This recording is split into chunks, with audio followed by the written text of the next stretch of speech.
समझ में आया, ज़्यादा अच्छे से क्लियर हो। अभी हम यहाँ पे इसको ब्रीफ में इसलिए डिस्कस कर रहे हैं बिकॉज ये सब आप ऑलरेडी 9th में पढ़ के आए हो। Okay, moving forward to formula unit masses.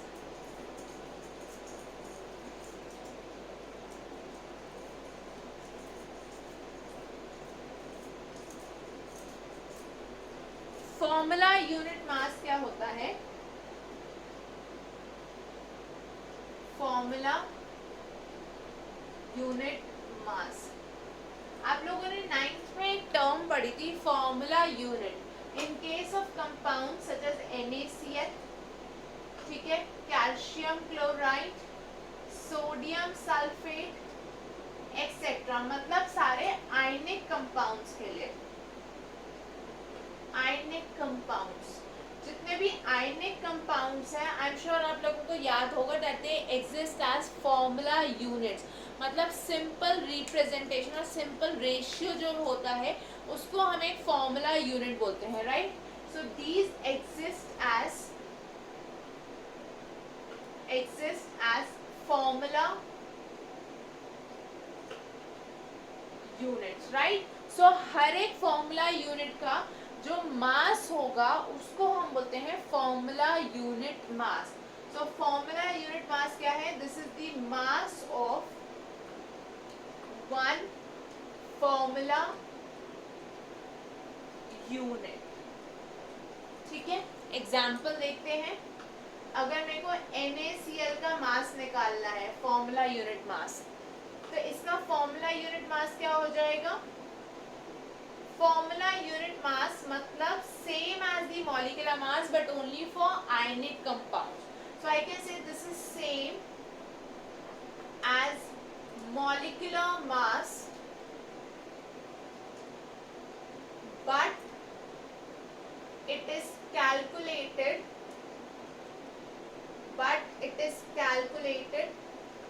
for ionic compounds। सिर्फ आयनिक कंपाउंड्स के लिए ही ये कैलकुलेट होता है because only these compounds exist as formula units। Now children, what about this formula unit mass of NaCl? NaCl में आपको पता है एक एटम सोडियम का है, या एक सोडियम आयन है और एक chloride ion. So formula unit mass of NaCl would be equal to 1 into atomic mass of Na plus 1 into atomic mass of Cl। अब हमें पता है Na का atomic mass is 23 U, Cl का atomic mass is 35.5 U। That means the answer is 58.5 U। So this was as simple as molecular mass। I hope this is very much clear to everyone। Moving forward to the next topic, that is mass of isotope or I can say average atomic mass। अब हम next topic discuss करते हैं, that is average atomic mass।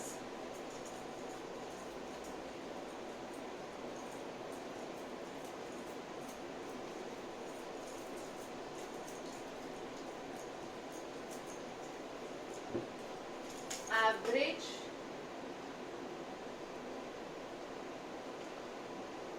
atomic mass। Children, हम किसी भी element का जो relative mass लेते हैं एटॉमिक मास, वो बेसिकली एवरेज एटॉमिक मास होता है। एवरेज का मतलब है जब आइसोटोप्स आएंगे तो हर एक आइसोटोप का जो कॉम्पोजिशन होगा that will be different. For example, I have a sample of oxygen, तो उसमें ऑक्सीजन 16 भी प्रेजेंट होगा, ऑक्सीजन 17 भी प्रेजेंट होगा और ऑक्सीजन 18 भी प्रेजेंट होगा। तो इनकी परसेंटेजेस के बेसिस पे हम उसका एवरेज मास कैलकुलेट करेंगे। ओके, सो जैसे हम Cl के लिए बोलते हैं मास इज 35.5 U, तो ये 0.5 कैसे आया? That means how is this fraction? That is because it is an average atomic value, ठीक है। तो एवरेज एटॉमिक मास कैसे कैलकुलेट करते हैं? Average atomic atomic mass is calculated by the formula the mass number of first isotope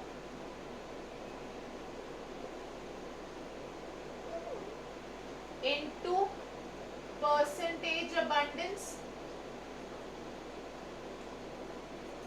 ठीक है, plus mass number of second, not element but I would say isotope,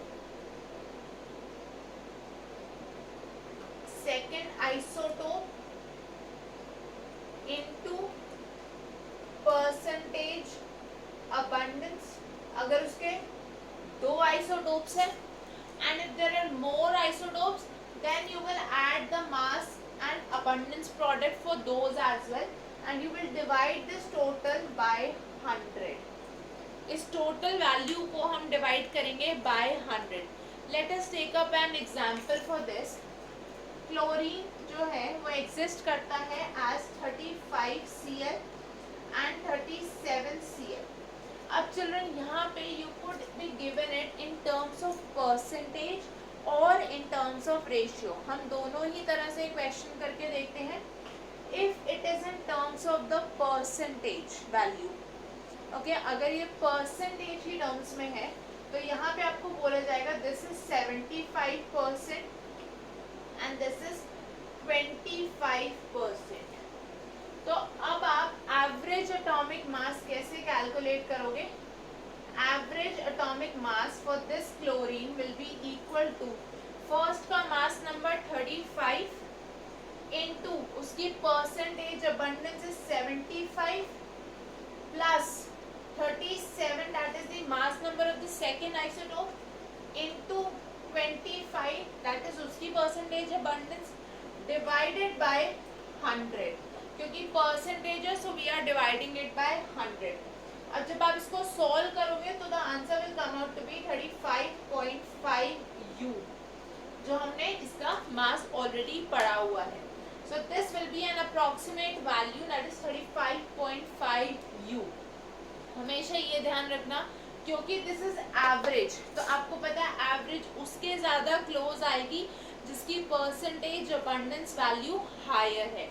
In this case it is Cl35 so the answer is 35.5 U.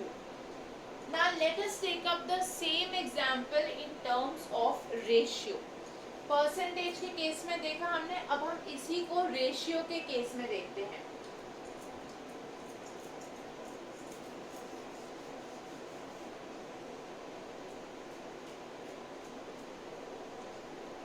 Children अगर मैं ratio के terms में बात करूं, यहाँ से आपको क्लियर हो रहा है that the ratio will be 35Cl is to 37Cl. These would be present in the ratio 3:1 क्योंकि ये 75% है, ये 25% है. तो जब आपको रेशियो के टर्म्स में गिवन होगा then what you are going to do is average atomic mass will be equal to mass number of the first one into उसका ratio plus mass number of the second one into ratio divided by the sum of ratio that is 3+1. So यहाँ पे we will have it again as 35.5 U. फिर से हमारे पास जो answer आएगा that will be 35.5 U. So children this is about average atomic mass. Now once we are done with the theory of the chapter तो हम एक lecture में इस चैप्टर के सारे क्वेश्चंस भी कवर करेंगे. So we will take up more questions of the average atomic mass in that lecture. Till then you can practice more and more questions by yourself. Now children, moving to the next topic that is percentage composition. ये सब बहुत छोटे छोटे topics हैं but important है, ठीक है, तो इनको ध्यान से समझो और ज़्यादा से ज़्यादा क्वेश्चंस की प्रैक्टिस करो.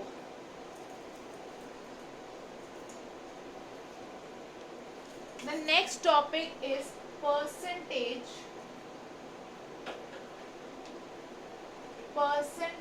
composition. चिल्ड्रन किसी भी कंपाउंड का जो परसेंटेज कॉम्पोजिशन है that is use to tell the purity of the compound. कोई भी कंपाउंड का परसेंटेज कॉम्पोजिशन हमें ये बताएगा कि वो कंपाउंड प्योर है या नहीं। So what do we have और how do we calculate the percentage composition? Percentage composition का मतलब है कि एक मॉलिक्यूल में, एक पर्टिकुलर मॉलिक्यूल ऑफ कंपाउंड में what is the contribution of different elements. Different elements का क्या कंट्रीब्यूशन है। जैसे अगर मैं आपको एग्जांपल दूं, आपके स्कूल में जब एग्जाम्स होते हैं तो आपके पास बहुत सारे सब्जेक्ट्स होते हैं like Hindi, English, science, maths, computers etcetera. ठीक है, सपोज करो हर एक का एग्जाम 100 मार्क्स का है। आपके पास ये 5 सब्जेक्ट्स हैं एंड 100 मार्क्स ईच। तो अब जो आप परसेंटेज कैलकुलेट करोगे that will be calculated out of 500, right? तो उसमें क्या होगा, आपके हर एक सब्जेक्ट का कुछ कंट्रीब्यूशन होगा। सिमिलरली यहाँ पे हर एक मॉलिक्यूल में सारे एलिमेंट्स का कुछ कंट्रीब्यूशन होता है। That we calculate by the percentage composition which I already told you it is used to determine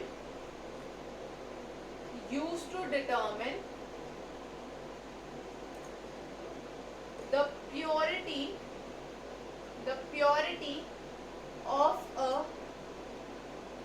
compound, or I can say of a given sample of compound.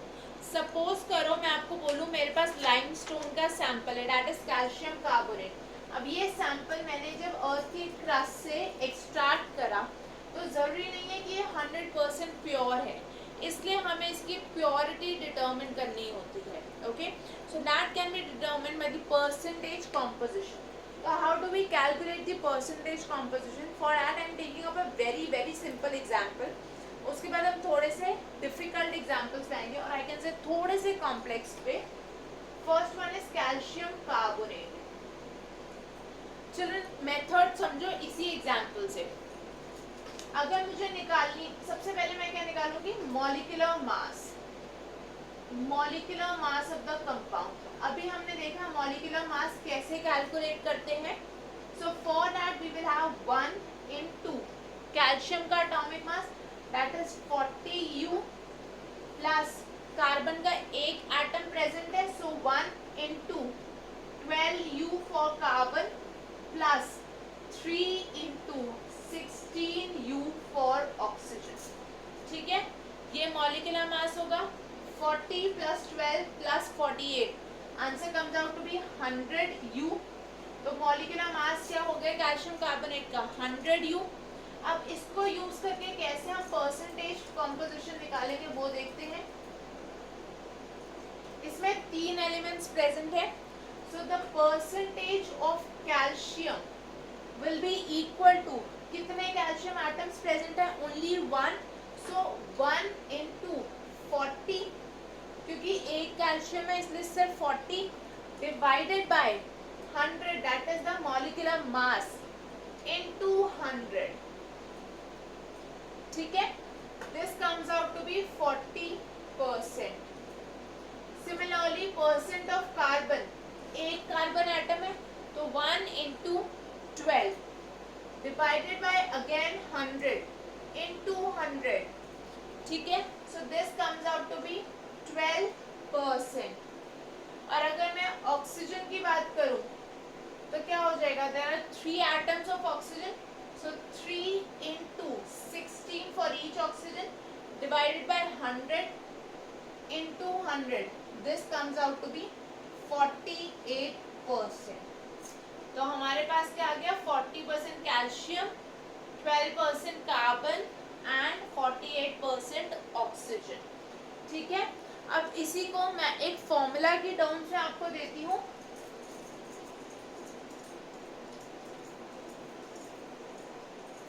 You can say percentage of element, percentage of an element will be equal to mass of that element in one molecule, ठीक है, divided by the molecular मास, मतलब molecule का जो मास है या एक molecule का जो मास है, इनटू 100। अभी हमने यही करा था, ऐसे ही हमने कैल्शियम का निकाला था, ऐसे ही हमने कार्बन का निकाला था और ऐसे ही हमने ऑक्सीजन का निकाला था। अब इसी को हम एक और एग्जांपल से समझते हैं। Na2SO4 सोडियम सल्फेट, अगर मैं इसका परसेंटेज कॉम्पोजिशन आपको बोलूं तो आप कैसे निकालोगे? Percentage of sodium will be equal to 2 into mass of that element in one molecule. एक मॉलिक्यूल में 2 सोडियम एटम्स प्रेजेंट है, so 2 into the mass of 1 sodium atom, that is 23, divided by इसका मॉलिक्यूलर मास कैलकुलेट कर लेते हैं हम। Molecular mass will be 46 plus 32 plus 64, right? 46 plus 32 plus 64 कितना हो गया? 142U, right? तो यहाँ पे हमारे पास हो गया डिवाइडेड बाय 142 into 100, मतलब this is 46 upon 142 into 100। Percentage of sulphur 32, क्योंकि एक ही सल्फर है, डिवाइडेड बाय 142 into 100।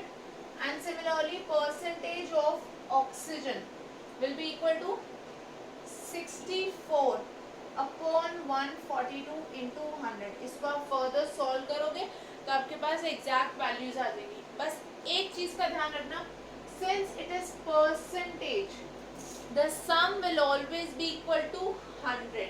जैसे अभी हमने कैल्शियम कार्बोनेट का एग्जांपल डिस्कस किया था, it was 40 plus 12 plus 48, that means the total was coming out to be 100। अगर टोटल 100 नहीं आ रहा, then the sample is not pure. जब 100 आएगा तो हम बोलेंगे वो प्योर है। ऐसे हम इसकी प्योरिटी चेक कर सकते हैं। So you can calculate it and you need to give the answer in decimals. Now children, this was all for today. Next class में we will talk about the mole concept and the concentration terms, and that would be the last theoretical lecture of the chapter. You can post your doubts in the comment section.